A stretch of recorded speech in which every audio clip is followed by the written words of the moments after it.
What was the actual reason behind the samurai going extinct? The world has never known any warriors as fearsome as the samurai. They are fiercely obedient to their lords and would rather pass away than suffer humiliation. These men were career soldiers with extensive training and combat experience who would instantly fight to their very end. During the Sengoku period, at least, they were. However, what social class could topple these aristocratic warriors who had governed Japan for more than 700 years?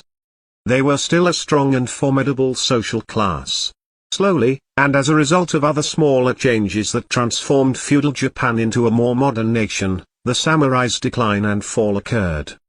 The samurai way of life and warrior culture ultimately came to an end as a result of gradual modernization and significant historical occurrences like the Satsuma Rebellion and the founding of Meiji Japan. Many middle and lower class samurai became increasingly dissatisfied with the way Japanese society was organized throughout the 19th century. The samurai were Japan's dominant social class at this time. The class was distinguished by the fact that its members were career military personnel, even though they occasionally did mundane occupations like farming and office work. The military hierarchy set the stipends that each individual samurai received. The highest class of samurai and the lowest classes had vastly different levels of wealth and status, which were defined by heredity and rank. Samurai from the middle class were becoming less and less mobile. While lower-class samurai did have some chance for advancement, it was impossible for them to keep it up from generation to generation.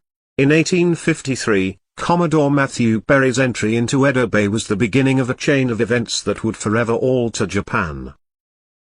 In Japan, a rift between those who wanted to keep Japan isolated and those who wished to embrace foreigners emerged. The Tokugawa shogunate had been in control since 1603 at the time. The emperor continued to rule, albeit mainly solely in a symbolic capacity. The pact was contested by Emperor Kmei, but Tokugawa Iemochi, the shogun, ultimately decided in favor of opening the ports. Samurai who were unhappy with the shogunate and wanted to overthrow it had taken control of the Choshu clan.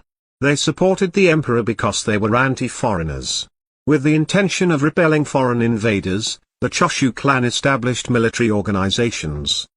The traditional samurai hierarchy within the clan was weakened since the troops were chosen from the lower ranks of the samurai class. Clan samurai attempted to seize control of Kyoto and reinstate the emperor's political authority, but they were thwarted by shogunate soldiers. The shogunate organized an invasion of the Choshu as vengeance for the strike. Ultimately, the Satsuma family joined forces with the Choshu to oppose the shogunate. The clan held sway in Kyushu, which was distant both from the Choshu and the power of the shogun in Edo due to the sea. Although there was widespread support for the emperor, the Satsuma clan had fewer extremist members than the Choshu. Shogun Tokugawa Yoshinobu formally resigned in 1867, effectively abdicating authority to the emperor. In an effort to maintain the Tokugawa clan's status inside the new government, this measure was taken. Two samurai factions fought each other in the Boshin battle.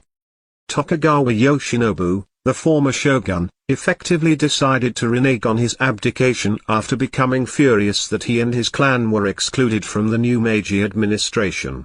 This led to a conflict between the forces loyal to the shogunate and the Meiji imperial forces, especially the Satsuma and Choshu. The collapse of the shogunate also signaled the end of feudalism in Japan, as well as a huge reorganization of governance. By the end of the Boshin battle, efforts were underway to replace the caste system that had existed since the 12th century with a centralized imperial government.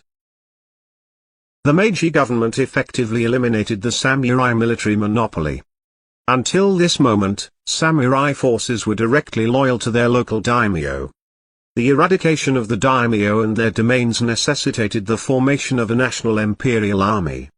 That happened in 1872 when the Meiji administration implemented universal conscription. Every male, samurai or not, was obligated to serve 3 years in the military.